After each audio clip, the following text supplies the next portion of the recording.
Cannabis Business Minds, we train and mentor professionals, entrepreneurs, and aspiring entrepreneurs on how to confidently find their place in the legal cannabis and hemp industries. Come on and join us at cannabisbusinessminds.com. Thank you for joining us here today. This is one of the final podcasts. I have the pleasure of introducing my colleagues from Vicente to really talk everything about cannabis, about hemp, operating a business, and really what it takes to be part of the cannabis world. Today we have with us Shawn Hauser, who is a partner here at Vicente, and she is one of our experts talking about hemp. Shawn, why don't you give us a little bit about your intro and your background? Sure. Thanks. And thanks for having me on the podcast. It's actually a great time to talk about hemp. I'll get to it in a little bit, but we've got the 2023 Farm Bill coming ahead. But so, yeah, I have been at Vicente for about a decade and cannabis and drug law reform and policy for about 13 years, starting, with the kind of inception of the medical and then adult use cannabis programs here in Colorado, and in developing cannabis regulations. Colorado is actually one of the first states to include hemp in its legalization of cannabis. We were one of the last industrialized countries to legalize hemp, and it sort of got kind of forgotten as medical and adult use cannabis reform started progressing. So in 2014, when the first Farm Bill came out federally, which Governor Polis is now our governor here in Colorado, was a big part of, we started developing the hemp industry and in the U.S. and at Vicente, and I've been leading that work along with wonderful colleagues, and getting here today, we're sort of in a space where we're looking at how is the hemp industry integrating, with the cannabis industry, and where is it going to go when everything's legal. But I really enjoyed kind of taking what I've learned from hemp and cannabis and integrating that into my work in broader cannabis law policy. It's interesting because policy has been such a huge part of this, policy and politics, when it comes to legalization. And that's sort of what happens as states have to legalize individually, and we don't have the benefit of federal legalization. Can you talk to us a little bit about whether or not hemp is legal at the federal level? What's the current status of that plant? The plant's all one plant, but I feel like people get really confused between hemp and cannabis and what that means. So if you can take us back to, is it legal? How is it legal? Where is it legal? Absolutely. And it gets confusing because, they're really the same plant. The legal distinction is based on THC content and ultimately which regulatory regime it's grown under. But hemp is a federally legal, not controlled substance. It's in the 2018 Farm Bill specifically carved out from the Controlled Substances Act definition of marijuana, hemp, which is the part of the cannabis plant, less than 0.3% THC on a dry weight basis. And the intent was to take, hemp, which was intended for industrial uses and food and dietary supplements, and regulate it as an agricultural commodity that would then go into, legal consumer goods as an ingredient, or industrial product. And what the Farm Bill did is said, hemp, if it's less than the 0.3, it's specifically not a controlled substance, and it's now an agricultural crop under the purview of the USDA, the United States Department of Agriculture. Whereas marijuana, and where hemp was previously, was a controlled substance under DEA, and you had to have a registration to even grow it or possess it. And the Farm Bill in legalizing hemp said, we expressly preserve the authority of the FDA, the Food and Drug Administration, to regulate the legality of finished goods and, what is safe in a food, a dietary supplement, a cosmetic, a medical device, and delegated that to them.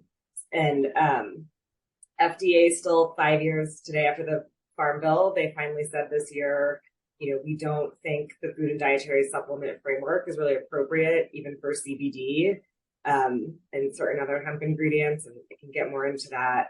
So we're still in this kind of murky federal legal area where even though hemp is not a controlled substance, a lot of the hemp products aren't legal under the FDA, but they're legal to grow and possess. So kind of like you could grow hops, but your beer's not legal yet, is sort of where we are with hemp federally. But because the FDA took so long and, the hemp industry is so promising and there's so much consumer demand for hemp products, the industry grew and states developed hemp programs. And just like with cannabis, states stepped into the federal regulatory vacuum and they began regulating consumer goods and sort of acting as mini FDAs and developing product safety regulations for finished hemp products. So pretty much all states now, the Farm Bill lets states determine whether they wanted to have legal hemp programs, and states could have their own hemp farming programs under state law, or they could fall under federal licensure. And if they have their own state plans, they just have to comply with certain USDA standards for reporting and compliance in cultivation. And a lot of states, including Colorado, have very robust hemp farming programs. But most states are really struggling to act as many FDAs because it's a difficult and novel regulatory world, and it's really very challenging for businesses to have 50 different laws governing what can be in your hemp product as far as CBD content, or in what type of label you have to have, and what are your testing requirements, and what are packaging and what's allowed and what's not. And in some states they allow CBD and consumable hemp goods, some states don't. Some states only allow them in certain potencies, some states allow them only in cannabis stores. It's just kind of a constantly moving goalpost and target in each state for the finished good regulation. But to be clear, the possession and the cultivation of hemp, which is cannabis under 0.3% THC on a dry weight basis, is fully legal. It's the regulation of finished consumable goods that is still needing some. So for someone who is looking to be in the hemp world, but not necessarily the cannabis world, do you find that at the state level, they are governed by two different agencies, or have states begun to sort of put them under one umbrella? They're usually two different agencies. Usually the state departments of agriculture are governing production. And then, sort of like with cannabis, it's often the state departments of public health and safety, or state regulatory agencies that regulate cannabis, gaming type licenses, alcohol, that regulate the retail or finished goods. So it depends on whether you're a cultivator, processor, producer, or testing labs. And right now, actually, hemp testing labs still have to be registered with the DEA, which is something that's been very challenging for labs, and the DEA, hasn't licensed a lot of labs because they're anticipating that requirement going away. And that's something I expect will change here soon. So what do you see as some of the greatest challenges? I mean, obviously, hemp and cannabis is one plant, depending on which part of the plant, depending upon which potency level and, which molecular makeup of it, is piecing, depending is what you're talking about. But what do you think the greatest challenges for the hemp industry is at the moment? I think the biggest challenge continues to be regulatory uncertainty and instability as far as finished product regulation. And I think it's something, as we're nearing legalization of cannabis, we have to look at it as something we can't do again. And that's meaning legalizing a substance intending for full finished goods and a full economy to be in place, but only legalizing production and putting, regulation of finished products down the road and putting it under the purview of the FDA, which frankly has a framework that it itself admits isn't appropriate for cannabis products other than drugs. And I think that, what's happened with hemp is clearly shows us that, except for certain ingredients which have the safety profiles to be food and dietary supplement ingredients, they're generally recognized safe for use in food, which isn't supposed to be psychoactive. The FDA's framework isn't built for cannabis. Frankly, there's a big movement to reform DSHEA, the dietary supplement framework, and the food framework. DSHEA hasn't been reformed since the invention of the internet. And, it's just not built for cannabis other than drug approvals. And that's why the FDA has been stuck. And where we've, had Congress and, leaders like Mitch McConnell championing farmers and a hemp economy and saying, we made you legal, but just the production, we didn't really think about finished goods. And then, that really actually hurt a lot of farmers and a lot of industries. And we haven't seen, as much movement and bigger CPG companies like Pepsi and Nestle, in the space as anticipated because the FDA has taken so long. And then I think where the challenge we're seeing now as the industry's innovated and we've learned so much more about the plant, because until the 2014 Farm Bill, we couldn't research cannabis at all. The DEA wasn't issuing licenses to research cannabis unless you had a NIDA license. You couldn't do it. And now we're learning all of these different cannabinoids. It's not just CBD. CBN is good for sleep, and CBG may make you focus. And some of these aren't intoxicating, and some are. And you might be able to convert certain cannabinoids into others. And there's all sorts of amazing power with the plant and, consumer benefit to the plant. And we're realizing, actually from the hemp plant, we can produce what are commonly called intoxicating cannabinoids, which, are more akin to what's in the regulated cannabis market. People are using them to achieve, a certain psychoactive or intoxicating effect. To be produced safely, they need to be subject to certain manufacturing and testing and packaging and labeling standards that, absent FDA regulation in their realm, states have really thoughtfully developed for cannabis around the safety of THC and other intoxicants and the safety of the plant. So where the industry is struggling now is, how are intoxicating hemp products going to be regulated ultimately? Are they going to continue to be regulated as hemp? Are they going to, fall within cannabis regulation federally? Or are we going to continue to have states do it differently? And, the state patchwork is just extremely difficult in practice because it varies so much from state to state, but also state agencies don't really have the resources to enforce it.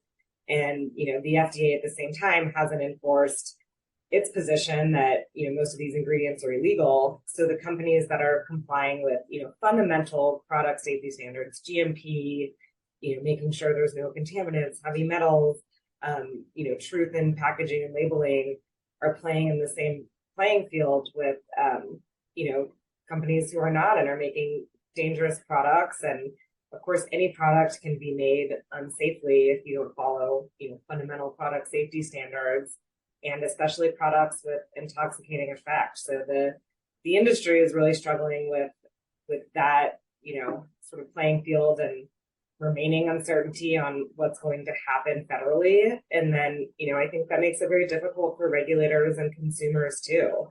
And it's, been very harmful to the industry itself. It's made for a very dysfunctional and unstable supply chain. Very difficult to get investment in, basic financial services, banking, and, it shouldn't be this way. It's a really promising industry and a promising plan, and a time when these are farming jobs, these are manufacturing jobs, and there's so much environmental benefit from industrial hemp too. And, we're at a time when we should really be focusing resources there on plastics and, alternatives for oils and biofuels and hempcrete. And it's such an important new industry that we really need to give it a stable regulatory structure on federal and state levels. I feel that at times, having served in the legislature and then having been a cannabis regulator, I've seen it from sort of all the angles. Former Commissioner Doyle used to say I was the only person in Massachusetts who voted on the ballot question, voted on the law, and then implemented the actual law, right? And so, having seen it from a multitude of perspectives, I think oftentimes when new industries come into the state, there's a lack of education, there's a lack of understanding, because it's new and because, you said that there haven't been updates since the internet was created. And a lot of times that's what happens to our laws, right? There's no one looking through the law books to say, we've got to update X, Y, and Z. And so as legalization of cannabis happens, and then, and hemp sort of attached to that in a way, a lot of the laws aren't thought about. A lot of the regulatory structures aren't planned out. And so this piecemeal effect that you get is an effort on the behalf of the government to do something, but what that something is, we don't know. And it ends up being the consumer who suffers, because what you really want them to have is a safe product and a well-labeled product so that they know what they're getting. And I think hemp's the perfect example because of all the components and the makeup of the plant. There are various pieces that people may want to use it to go to sleep, or they may want to use it to focus, or they're looking for that increased THC level, which then turns into cannabis, which is a whole other regulatory structure. So it's difficult to have that piecemealed effect. And I don't think people quite understand the difference between the legislative changes and the regulatory changes, right? So the legislative changes puts it in statute that makes it law. The regulatory changes are just the rules that sort of enact that law. Have you seen states taking action even today on hemp laws, or are there hemp bills before our state legislatures that they're trying to figure this out? Absolutely. There's more action in hemp, as the industry continues to innovate and frankly, as consumer demand grows for cannabis generally. And I think you're exactly right. It's a lack of education. And, I think in states like Kentucky and Texas and Tennessee, their education on hemp was they're legalizing an agricultural commodity. And, maybe you're going to get some like hemp seed food products and some hemp oils, but they certainly weren't intending to legalize products with similar effects as, the marijuana we buy in Colorado. But that's what happens. And the market, because the market's there, consumers want it. Consumers are finding benefits from it. In Texas, where I'm from, and I can, we worked on passing the hemp bill there. I can tell you, like Mitch McConnell, the conservative Texas leadership did not intend to legalize marijuana, and they did not develop a regulatory framework, with the safety standards and controls and oversight to regulate marijuana. But because they don't have, an effective hemp program, you actually have a huge population of veterans in Texas who is using intoxicating hemp as medicine because it's safer and more effective than opiates, and it's changing their life. And you see these markets, in other states too, like I was saying, Tennessee, Kentucky, and was it what was intended? No, but that market and demand is there. And now that it's out there and consumers have access, they want it. And in some ways, hemp is going to, push marijuana legalization because they're going to have no other choice than to provide access and to make it safe and regulated. But because of the growth and the demand for the intoxicating hemp market, and that the rules that these states have developed, have allowed it, states are scrambling to adjust their regulations so that in some of these conservative states, they're banning things like Delta 8, hemp-derived Delta 9, the intoxicating hemp products, to try and go back and square with their original intent to legalize, industrial hemp. But they're not really having the enforcement resources to enforce those laws. And then, a lot of other states, Colorado, being a primary one, are looking at how does this work with the marijuana programs, and, should the hemp industry be able to sell similar products without going through the same regulatory oversight, the same licensure requirements, without the 280E burdens, and what is best for product safety, and how do these industries work together? Can hemp make an ingredient and sell it into marijuana? Is that fair? And there's the public safety considerations, which are of course at the forefront of the debate, and then also the supply chain, the business and economics considerations. It's very complicated, and states are looking to each other. We've got the 2023 Farm Bill coming ahead, along with federal scheduling reform, and the FDA saying we're, after 5 years of evaluating the safety of CBD, saying we're not going to do anything, and Congress should develop a new framework. And I think states don't have a ton of faith in that happening anytime soon, so they've got to beef up their regulations and adjust their statutes to square more with their intent. And I think what we're seeing is, because the federal Farm Bill's legalization of hemp was on a percentage weight basis, which was never intended for finished products. Finished product in cannabis is often measured in milligrams or by volume, because when you combine the cannabis ingredient and THC and all the cannabinoids with the weight of a gummy or the weight of a tincture, that impacts the THC, and you can actually have 0.3% dry weight. And, if you're adding the weight of a gummy, you could have a very high THC product, more than what's allowed in many marijuana states. So a lot of states are moving to regulate finished products, with a different serving size standard other than a dry weight basis. And then that's, different in each state. And that is very confusing for everybody. Well, it's got to be difficult, right? So you're an operator and you want to go into multiple states, and you have multiple agencies with simple rule differences. That creates a heavy burden on operators. What have you heard from operators? Is it difficult to operate in the hemp market? Are they finding it getting any easier because, some of the states are becoming more accepting, or they're better understanding the issue of hemp, and instead of just grouping it into one umbrella of a regulatory process? Is it difficult for operators to operate these days? It's extremely difficult. And I think, it's gotten more difficult, even as more states have been permissive of hemp and finished products. The layers of different regulations that are rarely enforced, are very difficult, and the compliance costs associated, are really impractical. And it's not, there's no universal label you can have to be compliant with all 50 states. There's, some states you can have 2.5 milligrams per serving, and other states, it might be 5, and you have to come up with a product that is going to be compliant in your target states. And then that goalpost is probably going to move this year, and, it might change federally. And then when you're talking to an investor, you have to explain that to them, and, they're going to get spooked by it. So it's really hard. And like I said, I think what's really challenging is, there's a lot of really amazing companies that invest a lot in, fundamental product safety, like testing, good manufacturing practices,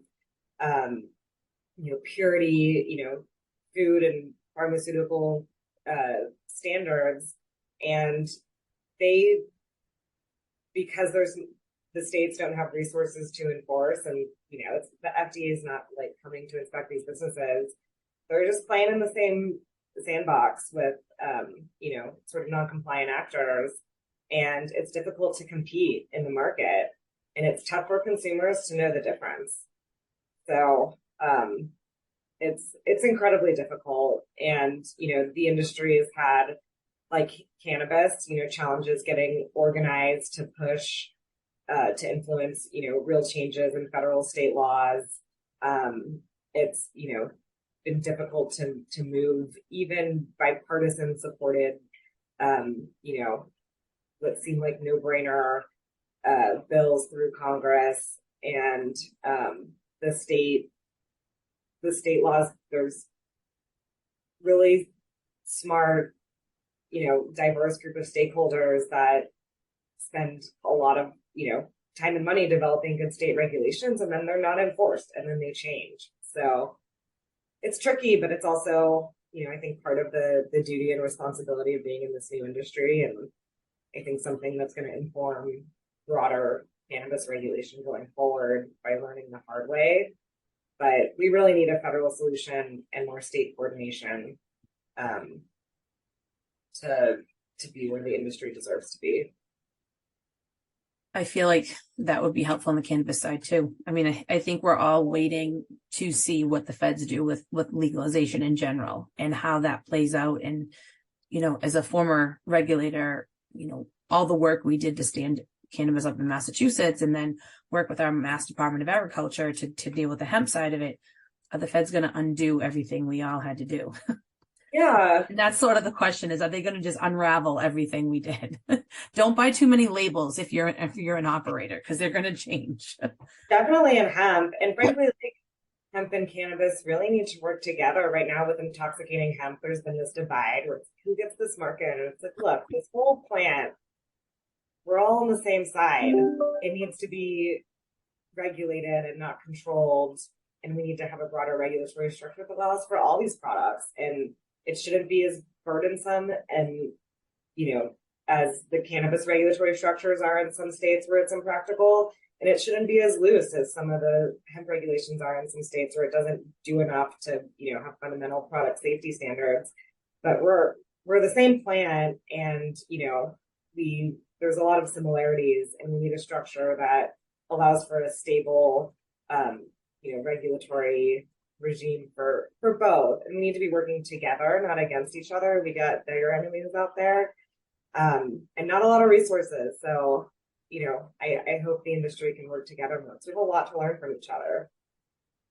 So one last question I always ask is, what advice do you have for people looking to get into the industry? Obviously, Vicente helps people, their consultants or attorneys. Like, there's the services that we provide here, but what advice do you give anyone who's trying to just get in to this industry? Yeah, I